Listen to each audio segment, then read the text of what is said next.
오늘의 말씀은 로마서 8장 5절부터 11절까지 말씀입니다. 우리 한 절씩 교독하겠습니다. 육신을 따르는 자는 육신의 일을, 영을 따르는 자는 영의 일을 생각하나니 육신의 생각은 사망이요 영의 생각은 생명과 평안이니라. 육신의 생각은 하나님과 원수가 되나니 이는 하나님의 법에 굴복하지 아니할 뿐 아니라 할 수도 없음이라. 육신에 있는 자들은 하나님께 기쁘시게 할 수 없느니라. 만일 너희 속에 하나님의 영이 거하시면 너희가 육신에 있지 아니하고 영에 있나니 누구든지 그리스도의 영이 없으면 그리스도의 사람이 아니라. 또 그리스도께서 너희 안에 계시면 몸은 죄로 말미암아 죽으시나 영은 의로 말미암아 살아있는. 함께 옵니다. 예수를 죽은 자 가운데서 살리신 이의 영이 너희 안에 거하시면 그리스도 예수를 죽은 자 가운데서 살리신 이가 너희 안에 거하시는 그의 영으로 말미암아 너희 죽을 몸도 살리시리라. 아멘. 네, 지난주에 우리는 육신의 생각은 사망이고 영의 생각은 생명인데, 이 육신의 생각은 세상적 생각이고 영의 생각은 성령의 생각이라고 함께 나눴죠. 세상의 생각의 중심에는 내가 있는데, 이런 육신의 생각을 계속 하게 되면은 마치 내가 성공할 것 같고 내가 잘 될 것 같고 남보다 똑똑할 것 같고 잘 사는 것 같아도 실은 조금씩 죽어가고 있는 겁니다. 왜냐하면은 영적인 죽음이 나의 생명을 갉아먹고 있기 때문이에요. 그렇기 때문에 본문 말씀 6절에 나오는 것처럼 육신의 생각의 결과가 바로 사망이다 라는 것이죠. 생각은 사상을 낳고 사상은 행동을 낳고, 그리고 이 반복되는 행동은 그 사람의 습관을 만듭니다. 습관은 인격을 낳죠. 인격은 바로 그 사람 자체를 나타내게 되잖아요. 사단이 인간을 타락시키는데 필요한 말은 딱 한마디였습니다. 하나님이 정말 선악과를 먹지 말라고 하셨냐. 이성적이고 합리적으로 보이는 질문이죠, 그죠? 그런데 근본적으로 선하고 완전하고 흠없으신 하나님에 대해서 의문을 갖게 만들어 버립니다. 꼬리에 꼬리를 무는 하나님에 대한 의문들은 인간을 하나님에 불신하게 만들고요, 결국 죄로 오염되게 됩니다. 결국 우리를 향해 밀려 들어오는 온갖 거짓 메시지들을 우리는 막을 방법이 없어요. 그거 어떻게 막을 거예요? 계속 들려오는데. 산에 들어가서 닭이 혼자 살면서 나는 자연인이다 그러면서 개구리 잡아먹고 막 그렇게 닭 잡아먹고 살면서 살지 않는 이상은 온갖 음란함과 폭력과 비방과 미움에서 자유로워지기는 거의 불가능합니다. 그렇기 때문에 저 위대한 종교개혁자 마틴 루터도 그런 말을 했잖아요. 새가 머리 위를 날아다니는 것은 막을 수 없다라는 거죠. 하지만 그 새가 머리 위에 둥지를 트는 것은 막을 수 있다. 다시 말해서 세상의 거짓 메시지가 우리에게 밀려드는 것은 우리가 막을 수 없지만, 그 음란과 포방과 비방과 미움이 우리의 마음 가운데 자리 잡는 것은 막을 수 있다라는 겁니다. 바로 기도와 말씀, 찬양, 이런 것들의 틀을 짜서 생각의 입구에 세워두고 성령 충만함으로 그 틀을 튼튼히 고정시키는 거죠. 그 필터를 튼튼히 고정시켜 놓는 겁니다. 그럴 때 우리는 육신의 생각이 아니라 영의 생각을 하며 살아갈 수 있는 거죠. 자, 여기까지가 지난주에 함께 나눴던 말씀의 약간 축약본이라고 한다면, 그 말씀에 이어서 오늘은 그럼 구체적으로 어떤 생각을 하면서 살아가야 되는지, 어떤 생각을 해야 되는가 구체적으로 한번 나눠보고자 합니다. 로마서 12장 3절 말씀인데요, 우리 함께 읽습니다. 내게 주신 은혜로 말미암아 너희 각 사람에게 말하노니 마땅히 생각할 그 이상의 생각을 품지 말고 오직 하나님께서 각 사람에게 나누어 주신 믿음의 분량대로 지혜롭게 생각하라. 아멘. 우리말 성경을 보면은 생각할 그 이상의 생각을 품지 말라, 이렇게 생각할 그 이상의 생각, 뭐 이런 막 생각의 그 범위가 굉장히 넓어지죠, 그죠? 그런데 원문을 보면은 자신에 관해서 품어야 할 그 생각을 오버하지 말아라. 좀 더 쉽게 말하자면은 자신에 관해서 오버해서 생각하지 말아라 라는 것이죠. 우리가 익숙한 말로, 잘 아는 말로 바꾸자면 뭐 너 자신을 알라, 뭐 이 정도 할 수 있겠네요. 자신에 관해서 필요 이상의 것들을 생각하고 상상하고 있기 때문에 상처를 받죠. 그리고 너무 필요 이하의 것들을 생각하고 상상하기 때문에 이거 또 다른 상처를 받게 됩니다. 다시 말해서 위로 오버하거나 밑으로 오버해 버린다는 거죠. 위로 오버하는 사람들을 흔히 보면은 자신을 좀 과대평가하는 사람들, 지가 제일 잘났죠. 어떤 사람들은 밑으로 오버합니다. 자기가 너무 못났어요. 그래서 구석에 그냥 찌그러져 있어야 돼, 이렇게 생각을 하죠. 이런 것들을 보고 우리는 교만이라고 말하고 또 열등감이라고 이렇게 이야기하잖아요. 그런데 우리 주님께서는 이렇게 말씀하셨죠. 위로도 오버하지 말아라, 밑으로 오버하지 말아라. 건강한 눈으로 있는 그대로의 자신을 받아들여라. 바로 하나님의 눈으로 나 자신을 바라보는 것. 이게 첫 번째로 중요한 겁니다. 사랑하는 성도 여러분, 건강한 생각의 시작은 하나님의 눈으로 나를 먼저 보는 거예요. 나를 가장 먼저 바라보는 거죠. 그러기 위해서 가장 먼저 버려야 될 것 두 가지, 이 교만함과 열등감입니다. 그런데 여기에는 사단의 놀라운 장난질이 숨어 있죠. 교만한 사람의 이면에는 그 큰 교만의 크기만큼 필적할 만한 열등감이 함께 존재한다는 거죠. 그리고 열등감에 시달리며 살아가는 사람들도 마찬가지로 그것만큼, 아니 그 이상의 교만함이 있다는 것 알고 계시나요? 이런 사람들이 있습니다. 막 머리끝부터 발끝까지 명품으로 막 도배를 해요. 대단합니다. 예. 그러면서 사람들을 은근히 대놓고는 깔보지 않아요. 근데 은근히 깔보죠. 예. 그런데 나머지는 다 나보다 못한데 딱 한 가지 나보다 좋은 지갑을 탁 꺼내는 거예요. 비싼 지갑을. 저거 최근에 나오는 똥에서 나온 신상이다 저거. 내가 최근에 사고 싶었는데 차마 못 사는데 그걸 들고 있네. 나보다 좋은 시계를 차고 있으면은 다 좋아도 그 사람 시계만 보입니다. 내 시계만. 하다못해 나보다 좋은 허리띠라도 차고 있잖아요. 참지를 못해요. 자기 허리띠를 무슨 수를 써서 또 막 감추죠. 그리고 자기가 가진 것을 막 드러냅니다. 왜냐하면 모든 사람들이 자기 허리띠만 보고 있는 것 같으니까, 예, 막 딴 것을 막 이렇게 부각시키는 거예요. 그런데 아무도 신경 안 쓰거든요. 아무도 신경 안 써요.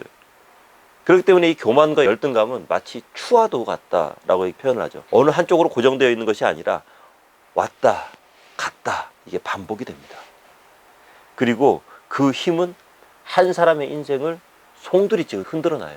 휘청휘청 거리게 만들어 버리죠. 이 열등감은요, 오히려 더한 허례허식과 허영을 낳습니다.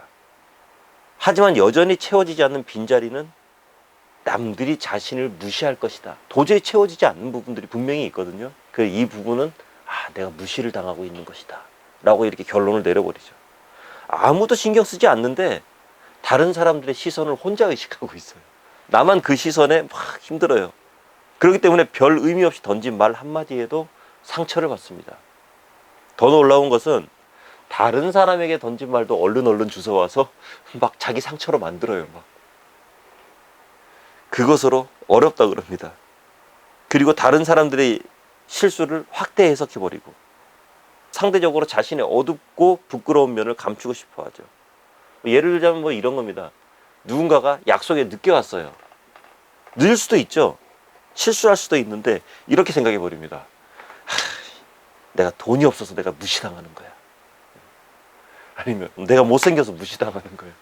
내가 키가 작아서 무시당하나? 아니면 내가 다른 사람들보다 좀 뚱뚱해서 무시당하나? 내가 너무 말라서 무시당하나? 열등감을 가지고 살아가는 사람들, 또 다른 특징은 새로운 것을 두려워하죠. 다시 말해서 실패에 대해서 필요 이상의 두려움을 많이 느끼고 있다는 겁니다. 사단의 전략이죠. 하나님께서 비전을 주세요. 성령께서 새로운 헌신의 마음을 주세요. 어떤 일을 이렇게 감당하려는 그런 거룩한 부담감을 주세요. 그런데 사단이 속삭이죠. 너 안 돼. 너 또 실패할 거야.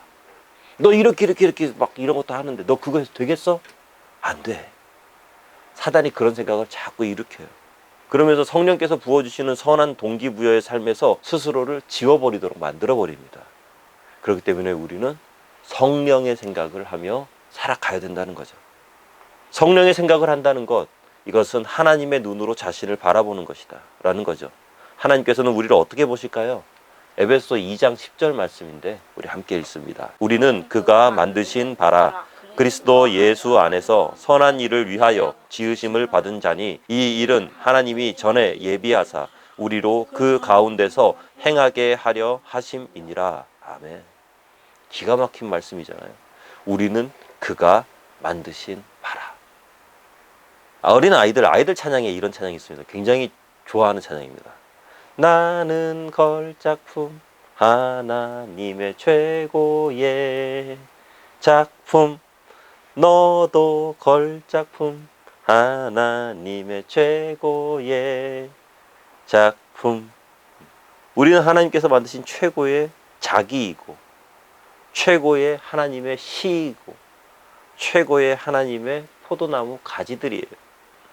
하나님께서는 우리를 각자 가진 독특한 개성의 걸작품으로 만드셔서 죽어가는 영혼들을 향해서 손을 뻗치고, 시련에 빠지는 누군가를 향해서 기도하고, 열방을 향해 복음을 전하고 하나님의 나라를 위해 살아가도록 우리를 그렇게 걸작품으로 지으셨다라는 겁니다. 우리는 또한 교만을 경계해야만 합니다. 이 열등감과 교만은 이 추와 같다고 그랬잖아요. 내가 남들보다 잘났다는 생각을 가진다는 것은 내가 남들보다 못나지 않도록 더 노력하게 만드는 것. 다시 말해서 이 못남에 대한 두려움이 또 다른 교만의 모습으로 나타나게 된다는 거죠. 교만한 사람들 미안해하지 않습니다. 사과하지 않습니다. 배려하지 않습니다. 남들이 자신을 인정해 주지 않으면 그 사람에게 화를 냅니다. 네. 아니, 내가 누군데 나를 이런 식으로 대우해? 네. 나는 이곳에 앉을 사람이 아니라 저 상석에 앉아야 되는데 감히 나를 여기에 앉혀? 그러면서 막 이렇게 남들에 의해서 어려운 얘기들을 막 하죠. 자기가 준 상처는 전혀 생각하지 않습니다. 자기중심적인 사고로 나만 생각해요. 교만한 사람들을 남들 칭찬하지 않습니다. TV 보면서 성공한 자신의 옛 친구가 나오면은 그 사람 보면 어때요? 야, 저 친구가 저렇게 성공했네. 대단하다. 야, 정말 좋아 보인다. 이게 일반적인 어떤 그런 표현이죠. 그런데 이 교만에, 열등감에 쩌드른 사람들은 그렇게 얘기 안 합니다. 아이, 쟤 어렸을 때 나 가방 들어주던 애인데. 아이, 제가 그냥 저렇게 됐네. 참 한심하죠, 그죠? 교만한 사람들은 반드시 관계에서 문제가 생기기 마련이고요. 사람들과의 관계도 이렇게 문제가 있는데 하나님과의 관계는 뭐 얼마나 좋겠어요. 회개가 안 되니까 기도도 안 되고, 의미 없이 반복되는 일상의 종교 생활이 그 영혼을 병들게 만들어 버립니다. 성령의 생각을 하는 사람들은 교만을 버려야 돼요. 성경 말씀을 보면 하나님께서 교만한 자를 낮추시고 겸손한 자를 높이신다고 너무나도 많이 이렇게 말씀하시잖아요. 잠언 3장 34절 말씀인데 우리 함께 봅니다. 진실로 그는 거만한 자를 비웃으시며 겸손한 자에게 은혜를 베푸시나니. 아멘. 특별히 우리는 이 겸손을 생각하면서 겸손하신 우리 예수님을 묵상해야만 합니다. 우리가 아무리 잘난 척하며 교만을 떨어도 주님의 은혜 아니었으면 영원히 죽을 수밖에 없는 죄인이라는 것, 이것은 사실이잖아요. 내가 힘이 있고 내가 잘 사는 것 같지만 주님께서 붙들어 주지 않으시면 금방이라도 쓰러질 수밖에 없는 힘없는 인간이라는 것 인정해야 됩니다.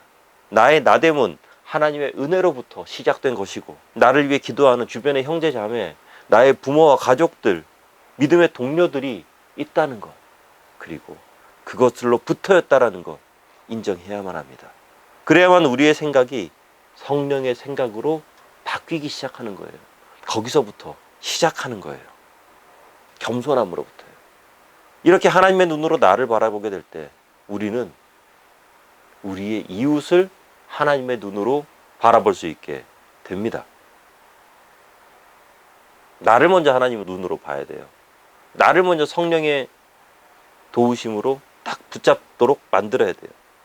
그렇게 했을 때 이웃을 볼 수 있어요. 주변에 보면은 좀 그런 사람들 있잖아요. 아무리 봐도 이쁜 구석을 찾아보기 힘든 사람들. 왠지 모르게 좀 그런 사람들이 있어요. 아무리 좋게 보려고 해도 주는 것 없이 미운 사람들. 그런 사람들을 예수님의 눈으로 봐야 됩니다. 하나님과 성령의 눈으로 그분들의 삶을 바라봐야만 합니다. 그러면은 사랑할 수 있게 됩니다. 사랑했다가 그 사람이 나를 배신하면, 나에게 상처를 주면, 그 사람이 나를 이용하기만 하면 어떡하지? 그건 하나님께서 알아서 하실 하나님의 영역이죠. 우리는 사랑하면 되고 그 이후의 모든 결과는 하나님께서 책임지시는 거예요. 사랑하다 상처 입으셔서 뭐 다신 사랑 안 할래. 뭐 무슨 유행가 가사처럼 다신 사랑 안 할래. 구덩이 무서워서 장 못 담그나 상처가 무서워서 사랑 못 하나요? 아닙니다. 상처는 받았지만 용서하고 품고 다시 사랑하는 거예요. 현재의 모습을 보면은 도저히 사랑할 수 없는 모습이라고 할지라도 그 사람이 하나님 안에서 변화된 모습을 기대하면서 마땅히 받아야 할 하나님의 사랑을 기대하면서 내가 그 사람에게 하나님의 사랑의 통로가 되어주는 거죠. 그 사람이 앞으로 변하게 될 모습을 그리면서 그 모습을 대하듯이 지금부터 대한다면 하나님의 사랑이 그 사람에게 전달될 겁니다. 예수님께서 처음 베드로 만났을 때 베드로 어떻습니까? 굉장히 상태 안 좋았습니다. 성미 급하고 괄괄하고 거칠고 힘든 그런 어부의 삶을 살아온 베드로를 그 베드로를 향해서 예수님께서 바로 말씀하셨던 게 그거잖아요. 사람 낚는 어부가 될 것이다. 도저히 베드로의 현재 모습에서는 그 모습을 찾아볼 수가 없거든요.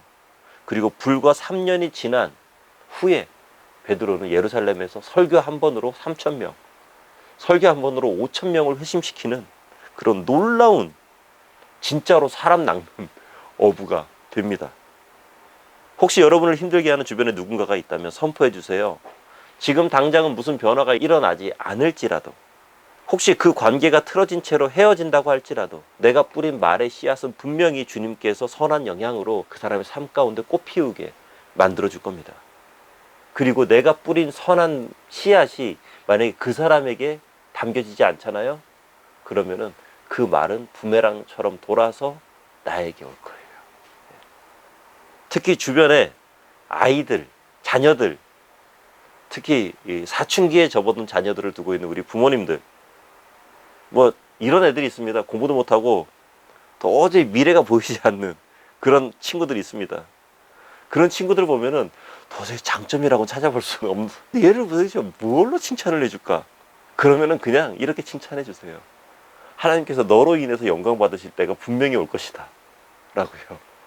이것은 분명하거든요. 하나님의 자녀로서 살아간다면. 없는 얘기 만드는 게 아니에요. 10년 후에 20년 후에 그 아이가 성장해서 지금은 확 후드티 확 눌러쓰고 한쪽 구석에서 이렇게 하고 앉아있고, 도무지 저 인간의 머릿속에 무엇이 들어있는가 한번 해부해보고 싶은 그런 생각이 드는 아이들이라 할지라도 앞으로 10년 후에 20년 후에 하나님께서 그 아이를 통해서 어떻게 영광 받으실지 우리는 전혀 알지 못합니다. 그것은 오로지 하나님의 계획 안에만 있는 거죠. 말씀을 맺으면서요, 육신의 생각을 하는 사람은 육신의 말을 합니다. 성령의 생각을 하는 사람은 성령의 말을 합니다.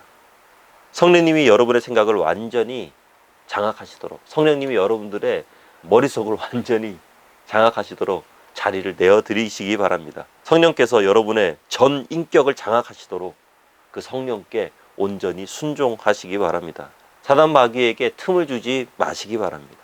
우린 사단 마귀의 공격으로부터 자신을 방어할 수 있는 방법, 소극적인 방법이 아니라 적극적인 방어 방법을 우리는 이미 알고 있죠. 바로 기도와 말씀, 찬양입니다. 그리스도의 보혈을 뭔가 좀 안 좋은 것을 본 나의 눈에 바르시면서 기도하세요. 그리스도의 보혈로 씻어주시옵소서. 뭔가 나쁜 메시지를 들은 귀에다 손을 얹고 이렇게 기도하세요. 그리스도의 보혈로 내 귀를 씻어주시옵소서. 그리스도의 보혈로 내 생각을 씻어주시옵소서. 누군가 미워지고, 야, 이건 내가 좀 뭔지 한마디 해야겠다, 막 그런 마음 막 들고, 속에서 막 분이 막 울컥울컥 올라오고, 나쁜 말들이 생각나고, 감정적으로 격동이 일어날 때 그리스도의 보혈로 한 번만 기도하세요. 주님, 그리스도의 보혈로 나의 생각을 씻어주시고, 나쁜 말이 나오려는 나의 입술을 그리스도의 보혈로 씻어주시고, 나쁜 것이 자꾸만 이 뭔가 좀 한마디 하고 싶은 것들이 보이는 이 눈을 그리스도의 보혈로 씻어주시옵소서. 아마 이렇게만 한다면은 성령의 생각이 우리의 마음 가운데서, 우리의 머릿속에서 떠나지 않을 겁니다. 그 생각들, 성령의 생각들은 우리의 삶을 통해 그리스도를 나타내게 할 것이고요, 열매 맺게 할 것이고, 결과적으로 하나님께서 영광 받으시도록 만들어 줄 거예요. 그렇게 살아가는 우리 모두가 되기를 주의 이름으로 축원합니다. 기도하겠습니다. 하나님, 우리의 생각을 온전히 주장하여 주시옵소서. 우리의 마음을 주장하여 주시옵소서. 우리의 눈과 우리의 귀와 우리의 입술을 주장하여 주시옵소서. 하나님께서 기뻐하실 만한 생각들로 우리의 삶이 채워지도록 하여 주시옵소서. 주의 성령께서 주장하여 주시옵시고 우리의 모습을 통해서 작은 예수의 모습이 드러나도록 하여 주시옵소서. 예수님 이름으로 기도합나이다. 아멘.